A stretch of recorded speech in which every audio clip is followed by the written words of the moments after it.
RJD के साथ चला गया था, लेकिन अब अपने पुराने साथियों के साथ आ गया हूं। आरजेडी ने बिहार में कोई काम नहीं किया है। पहले शाम 6 बजे के बाद लोग घर से बाहर निकलते नहीं थे और अब हालात बदले हैं। यानी कि जेडीयू ने जिस तरीके से कामकाज किया है बीजेपी के गठबंधन के साथ, उसकी तारीफ करते हुए नीतीश कुमार ने लालू परिवार पर बड़ा हमला बोला है और यह कहा है कि आरजेडी ने बिहार में कोई काम नहीं किया। और क्या कुछ कहा गया उनकी ओर से, सुनवाते हैं आपको।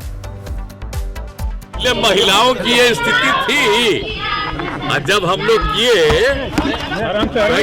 समाज जीविका नाम दिए, हम जीविका दीदी उसको कहना शुरू किए, तब देखिए महिला कितना बढ़िया सबका चेहरा दिख रहे हैं। ऐसा चेहरा किसी का दिखते थे और कितना बढ़िया बोलती है। जो हम लोगों ने जीविका दिया तो उसमें केंद्र ने पूरे देश का नाम को आज जीविका किया। तो हम तो हर बार जब भी घूमते हैं हम कहीं, तो हम हर जगह देख लेते हैं कि जीविका दीदियों का जरा हालचाल हम देख, बहुत अच्छा है। इन लोगों को कोई भी चीज की जरूरत है वो सहायता दी जाती है। हम बराबर कहे कि उन लोगों को मदद करिए। हम जब से शुरू किए हैं तो इन लोगों को आगे बढ़ाने के लिए हमने शुरू से ही बढ़ाया। अब इस बार भी हम घूम रहे हैं तो और जो हमको होता है तब करते और करो, कमी रहता है पूरा हो जाता है। इसलिए जरा जान लीजिए, याद करिए। अब पहले जो था वो सबको खूब प्रेस वाला देते हैं। अरे हम तो 2 बार गलती से उस सबके साथ जोड़ दिया, अब तो हम फिर पुराना साथी में है। तो उसी समय ना हम किए जी, तो सब कोई काम किया, कोई महिला का शाम के बाद कोई निकलता था, कोई महिला को किया। हम लोग कितना ज्यादा पुरुष के लिए, महिला के लिए, हर जात के लिए, हिंदू का, मुस्लिम का, अपर कास्ट, पिछड़ा, अति पिछड़ा, दलित, मादर, सबके लिए हम लोगों ने काम किया। तो जरा सा याद रखिएगा। नीतीश कुमार पर तेजस्वी यादव ने बड़ा हमला किया है और कहा कि नीतीश कुमार राजनीतिक रूप से रिटायर्ड हो चुके हैं। नीतीश थक गए हैं और होश में नहीं है। रिटायर्ड अफसर चला रहे हैं बिहार की सरकार। तेजस्वी यादव ने ये बड़ा बयान दिया है, नीतीश कुमार पर बड़ा हमला किया है। तो देखिए, बिहार की सियासत में वार पलटवार का दौर चल रहा है। नीतीश कुमार हैं जो कि प्रदेशवासियों को आरजेडी के सरकार के कार्यकाल की याद दिला रहे हैं, तो वही नीतीश कुमार पर तेजस्वी यादव का बड़ा हमला है और यह कहना है कि दरअसल नीतीश कुमार थक गए हैं, होश में नहीं है।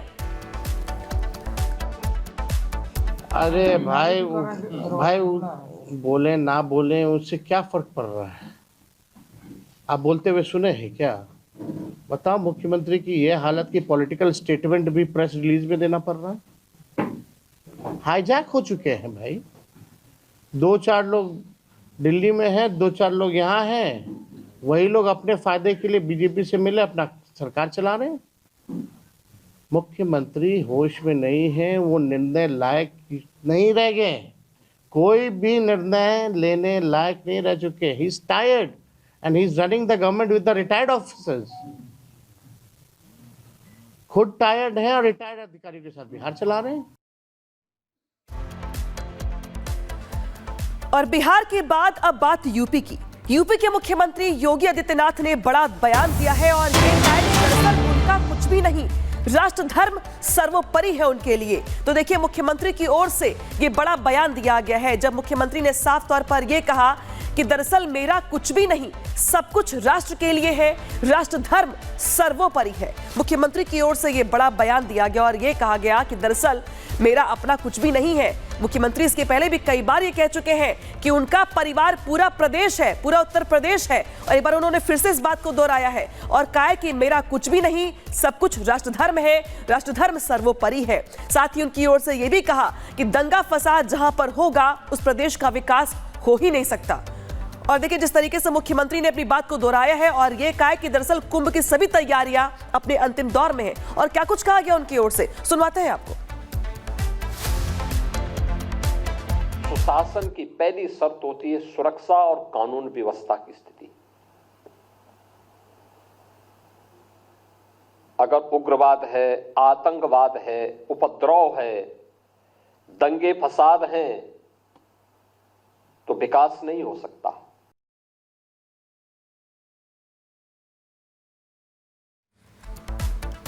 और अब बात दिल्ली विधानसभा चुनाव की। दिल्ली विधानसभा चुनाव के लिए तारीखों का भी ऐलान नहीं हुआ है, लेकिन उसके पहले ही आप और बीजेपी में वार पलटवार का दौर शुरू हो गया है। पहले पोस्टर वॉर चला और आज पीएम मोदी की ओर से भी आपके कार्यकाल को लेकर, आपके सरकार के कार्यकाल को लेकर तमाम आरोप लगाए गए और बड़ा हमला बोला गया। रिपोर्ट दिखाते हैं आपको।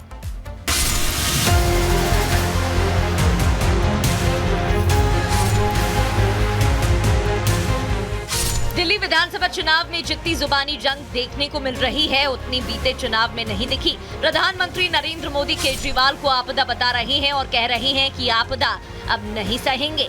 बीते 10 साल में दिल्ली ने जिस तरह की राज्य सरकार देखी है वो किसी आपदा से कम नहीं है। ये एहसास आज दिल्ली वालों को अच्छे से हो चुका है। आपदा पर जुबानी जंग पिछले कुछ दिनों से जारी है तो शीश महल का मुद्दा भी गरमाया है, जिसके सेंटर में केजरीवाल है, जो लगातार बीजेपी के विरोध का सामना कर रहे हैं। जब दिल्ली के लोग कोरोना से जूझ रहे थे, जब दिल्ली के लोग ऑक्सीजन और दवाओं के लिए भटक रहे थे, तब इन लोगों का पूरा फोकस अपना शीश महल बनवाने में था। आपदा शीश महल के अलावा आज पीएम मोदी ने शराब घोटाला, दिल्ली में बढ़ते प्रदूषण, भ्रष्टाचार, गरीब को लेकर भी आम आदमी सरकार को घेरा और जनता से आपदा को उखाड़ फेंकने की अपील की। Bureau report, Republic Bharat. उधर बीजेपी सांसद अनुराग ठाकुर ने आप सरकार को लेकर बड़ा हमला बोला है और ये कहा है कि आपकी सरकार ने दिल्ली की जनता को लूटा है, दिल्ली की जनता के साथ धोखा किया है। तो देखिए, दिल्ली विधानसभा चुनाव से पहले वार पलटवार का दौर चल रहा है। बीजेपी की ओर से केजरीवाल पर कई बड़े आरोप लगाए गए हैं, साथ ही वादा खिलाफी जो की गई आप सरकार की ओर से दिल्ली की जनता के साथ, उसको बार बार याद दिलाया जा रहा है। बीजेपी सांसद की ओर से भी तमाम बड़ी बातें कही गई है, सुनवाते हैं आपको। जो आम आदमी पार्टी ने जो दिल्ली को लूटने का काम किया, यहाँ की सड़कों को तोड़ने का, और जिस तरह से दिल्ली को पीछे धकेला है, उससे मुक्ति दिलाएंगे और हिमाचल के लोग भी कमल खिलाने में अहम भूमिका निभाएंगे। शायद वो भूल गए कि बड़े बड़े वायदे करने वाली आम आदमी पार्टी ना अच्छे शिक्षण संस्थान दे पाई, ना स्वास्थ्य के केंद्र दे पाई, सड़कों का रखरखाव कर पाई, जबकि दिल्ली जैसे प्रदेश में हजारों करोड़ रुपया केंद्र की सरकार के द्वारा खर्च किया जाता है।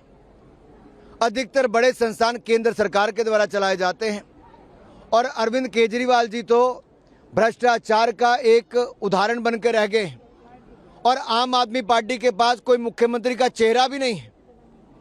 कौन है आम आदमी पार्टी का मुख्यमंत्री का चेहरा? कोई नहीं है।